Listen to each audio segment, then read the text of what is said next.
Masculinity is bad. Masculinity is like, we need to tone it down. It's too toxic right now.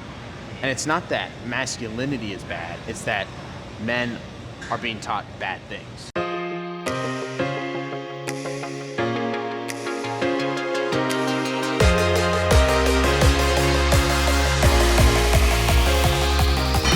One more, come on. I don't got it. I love that. Let's go lift some weights.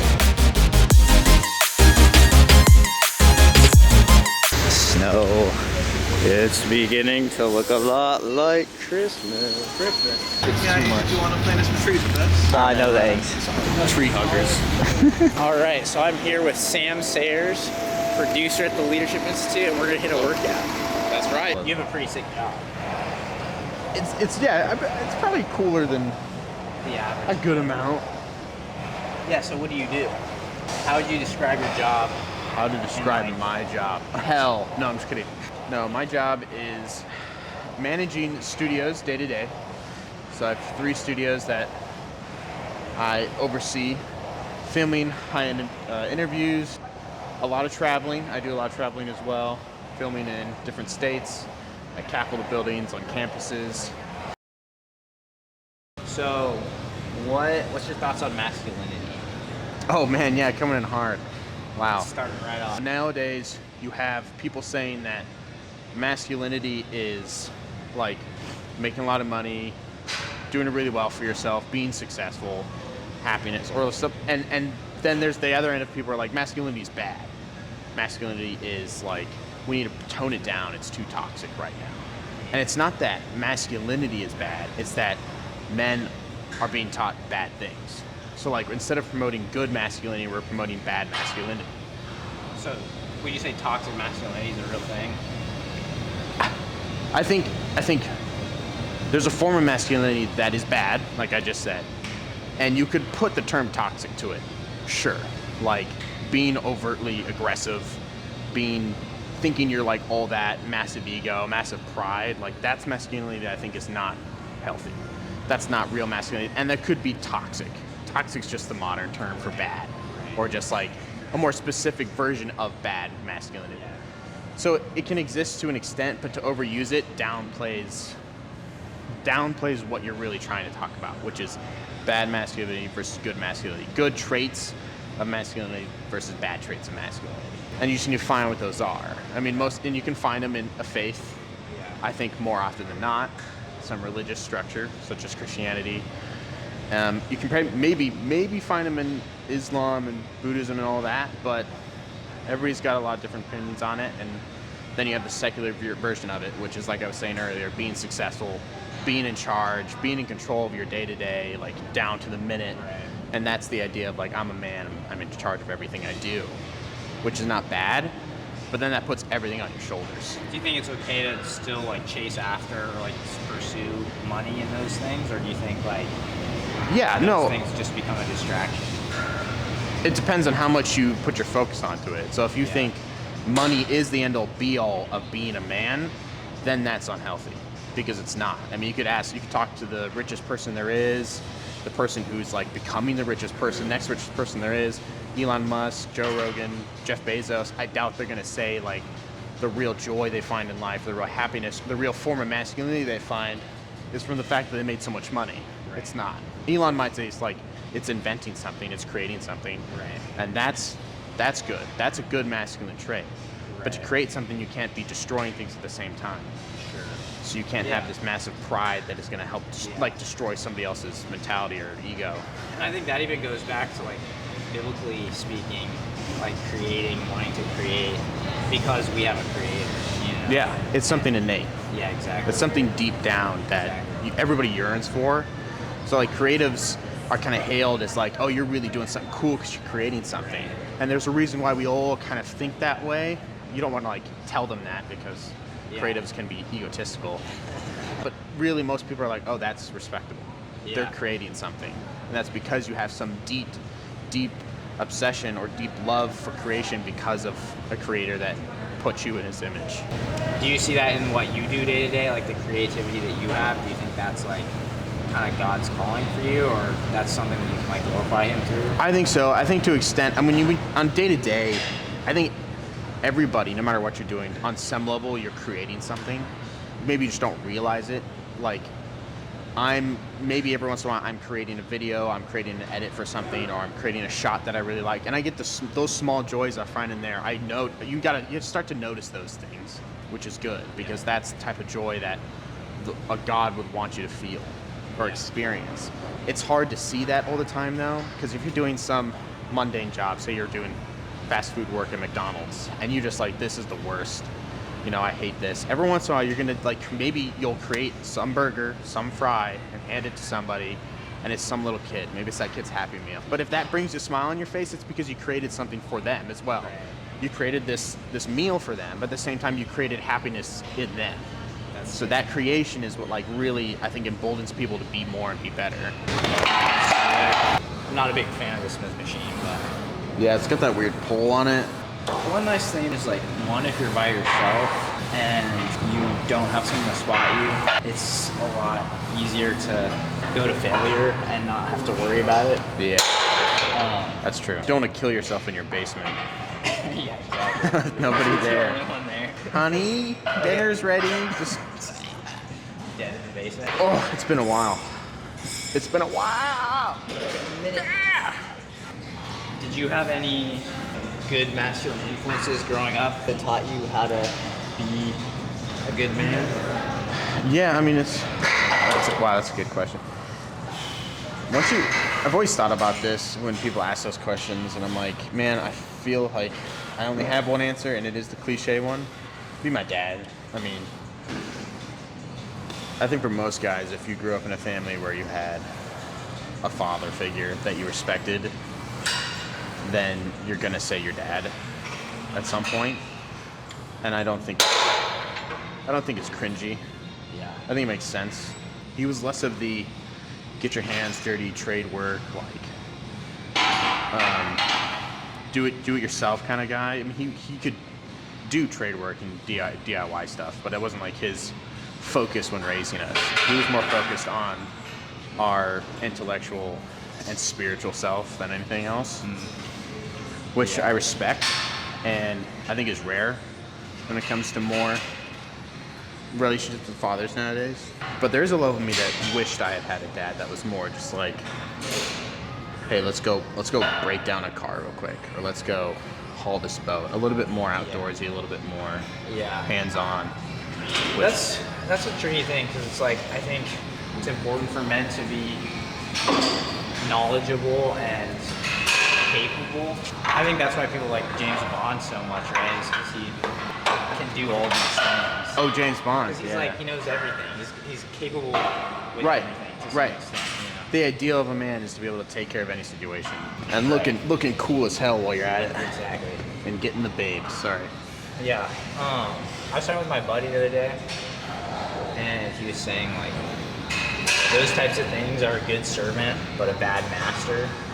And so like they're good things to know. Oh yeah. But once that starts becoming like the ends to the means, right, then that's like it starts becoming bad, because it's like, if you're so capable that you're relying on yourself, then it becomes like it's a performance thing, and two, it's like an idolization thing. But then if you ever like get injured, or if you ever like lose your capability, I think if your identity is not in God, it becomes hard to not just put that on whatever the thing was you're most capable at. Like, say you're a pro athlete, and you get injured, it's like, if that's who you are, and that's all you care about, then No, it's over. yeah, exactly. Right. I think that ties into a further along I'd want to get with the conversation about good and bad masculinity is, I mean, what, and then you ask about father figures or like role models, and it's like, okay, who's the person I can really look up to as a masculine figure? Yeah. And if you look at every human being in your life, your father, a mentor, like these guys will have qualities of masculinity that you should respect and want to achieve yourself. But ultimately, they are human beings, they're fallen, they're sinful, and they cannot reach the expectations that you have for them when it comes to masculinity, and neither will you ever if you constantly look to them as your sole role model. Yeah. That you have to have a masculine figure that's higher than that, that's above that. That is perfection.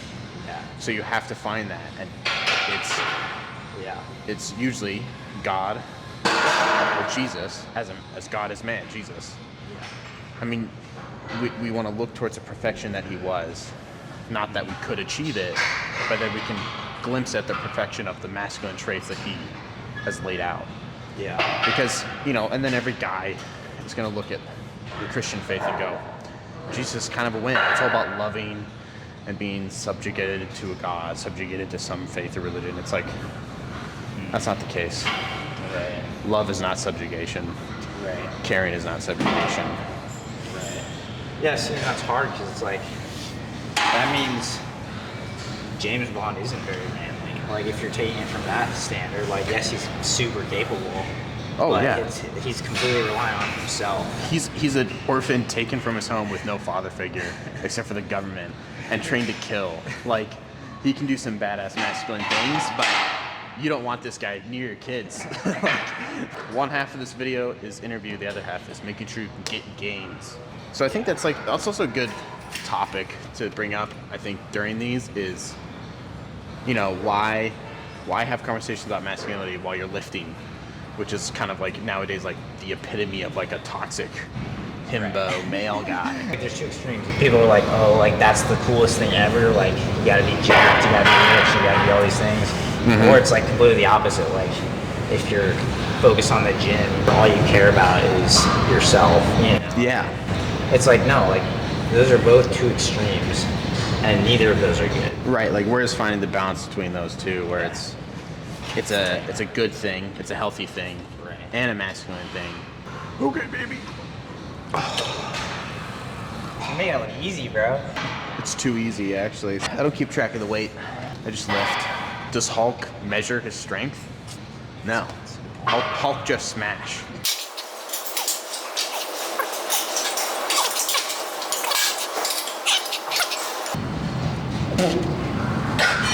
One more, come on. I got it.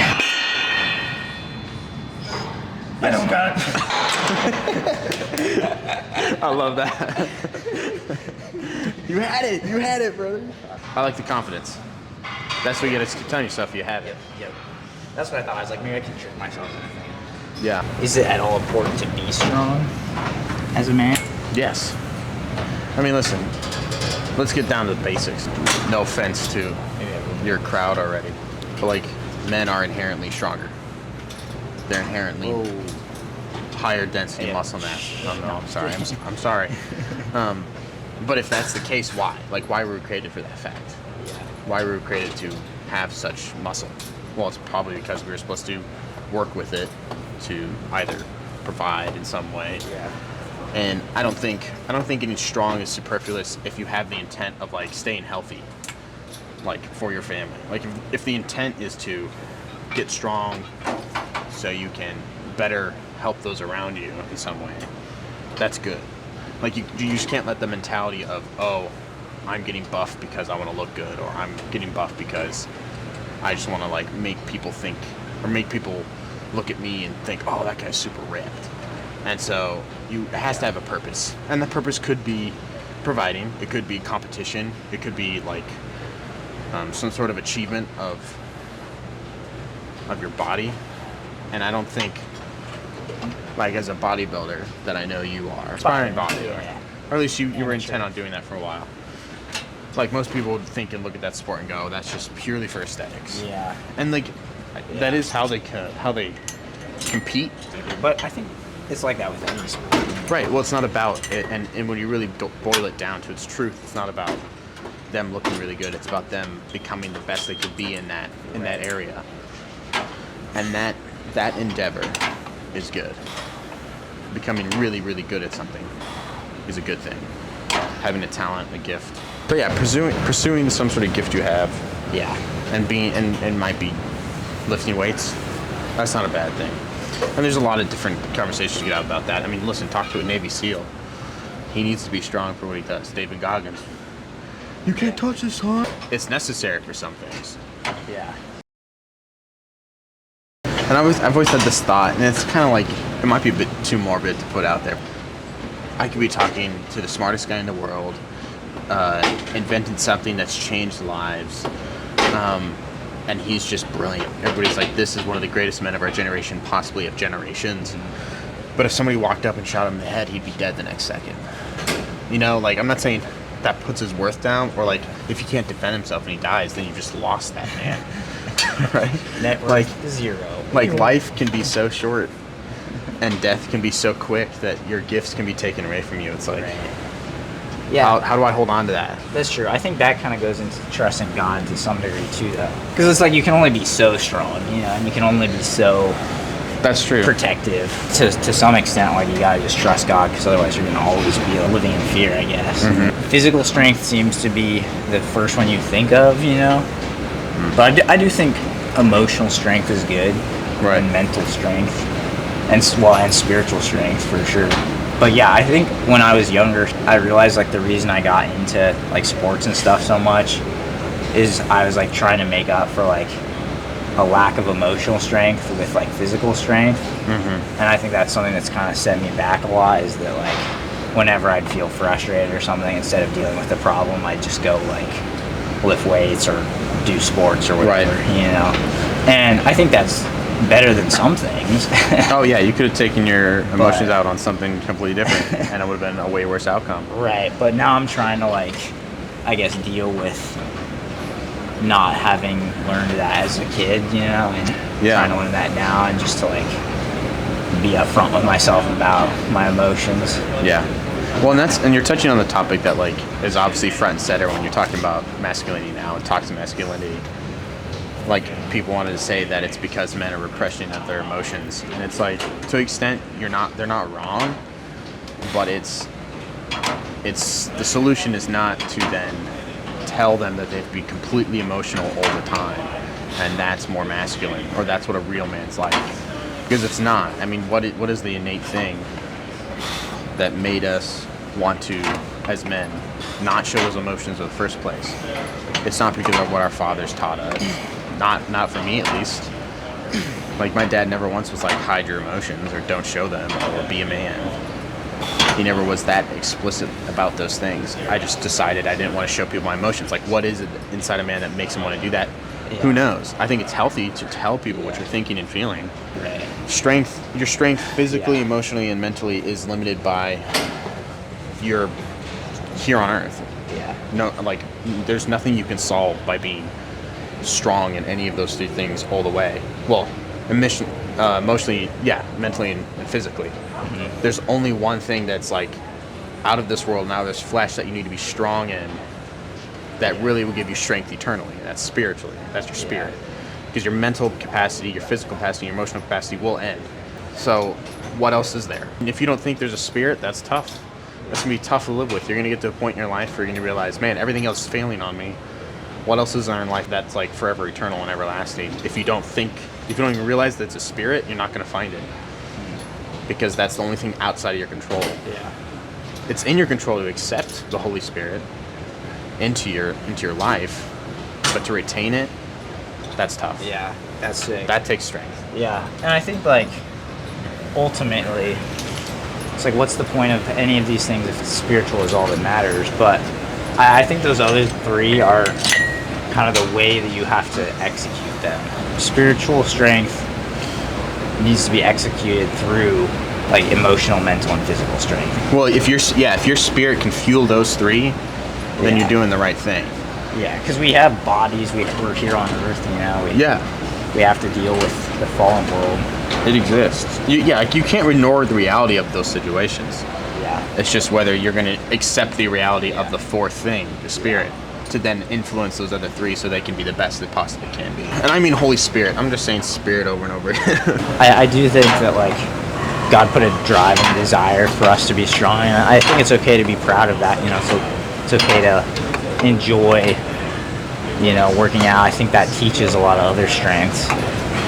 So yeah, because I love working out. Obviously, I didn't stop working out just because Right. that's not like the most important thing. It's still important, and I still love it, and I still enjoy seeing progress. Humans tend to want to grow and to change, usually into something better than worse. Did you up the lid on this? I did. Come on! Oh, dude, how? Lord said manna in the wilderness. I said s'more Pop-Tarts in DC. Pop-Tarts, modern day manna. All right, let's go. I wonder if I can even pick this up, dude. There are guys that actually lift this. Ronnie Coleman did 200s 200s? in each hand. 1, 2, 4, so 400. Benching, yeah, he was like. Dude, If that don't make you feel listen, weak, I don't love know. you, Ronnie, but doing that probably just was what made him crippled. I think he was actually from. From squatting? That's why you always skip leg. That's why you always skip leg day. Real men do legs. That's true. No, bro, you got the size and the strength, now you just gotta cut down to it. Yeah. That's the easy part. Cutting is easy. Yeah, I told you I getting the hardest. I like my Pop-Tarts. See, the thing about me is that I have this giant beard, so people are gonna be like, this guy can frickin', he's a licking lift. No. Back in the day, when I was a young buck, 500, easy. Listen, there are a lot of schools of thought from Greek times, philosophies. I think the fact that Stoicism has kind of gotten popular makes sense, only because I think it actually does have a strong intertwining with the Christian faith, in the sense that in Stoicism you're basically releasing control over things that are not within your control. So you don't particularly focus on the things that you cannot keep a hand on and keep a hold of. Anything that you cannot directly influence, that is out of your grasp, you just think to yourself, that's fine, this could happen, this could happen. You list out the possibilities of what could occur, and then when they do occur, you're fine. There's no detriment to yourself, mentally, physically. I mean, if you say I could get in a car crash and get a car crash, yes, that'll harm you physically. But because you prepared for yourself for it, your mental state is not going to be affected. That's the theory, and that can work, and it makes sense. And if you're a Christian, that also makes sense, because you're basically, as a Christian, you're saying, I put my faith and my strength and my courage in a being that is of higher power. So anything that occurs to me here on this world is really just a drop in the water of eternity, so to say. I mean, there still has an effect on you. A death of a family member, Right. an injury, a disease, I mean, the loss of a house, financial loss, like these things obviously have an effect on you. And it's not going unnoticed. Is there like a higher power in Stoicism? No. None, not in Greek, I mean, So in what's Greek the ends culture. that it means? Is it just like self? Yeah, it's always, well, in Greek, the ends were eudaimonia, which is word for happiness. So all these schools of thought that came out of Aristotle's school of Athens were trying to tell you this is how you achieve eudaimonia. Epicureanism, Stoicism, Cynicism. Epicureanism is, I believe, the seeking of like world, like pleasure. Pleasure is the greatest form of happiness, so thus you should just continually seek that. You see that exemplified in Roman Empire and in a lot of different places. But as human beings who've been around for years, thousands of years after that, we know that's not the case. Because drugs, what, you become a drug addict, that's pleasure immediate and right then and there, but that's not happiness. Cynicism is a bit different. Cynicism is the one I've kind of not looked into as much as the other two, because Epicureanism just is something I thought you should definitely fight against. Cynicism is one I need to do a little more research on, but Stoicism is the closest I think that any secular philosophy could get to eudaimonia. But even eudaimonia is saying you can achieve happiness here on earth. Yeah, the concept of sacrifice. Right, and it's still, and Stoicism still relies on yourself and your mental capacity to rid yourself of the worries that you constantly hold, and those worries being out of your control, to just ignore those. And as human beings, you can't just ignore everything out of your control, even though it is out of your control. It still bothers you. It still irks at you in some way. It still affects your soul, your spiritual self. And so how do you then approach? Sorry, damn this workout. I'll tell you, this is like hot wings, man. You're good. You can fish your set. It's like a good practice to be working on your. And I see the point of this. Right. It's really cool, the idea that you're pushing yeah. your limits physically, and look how it affects that my ability to mentally push myself.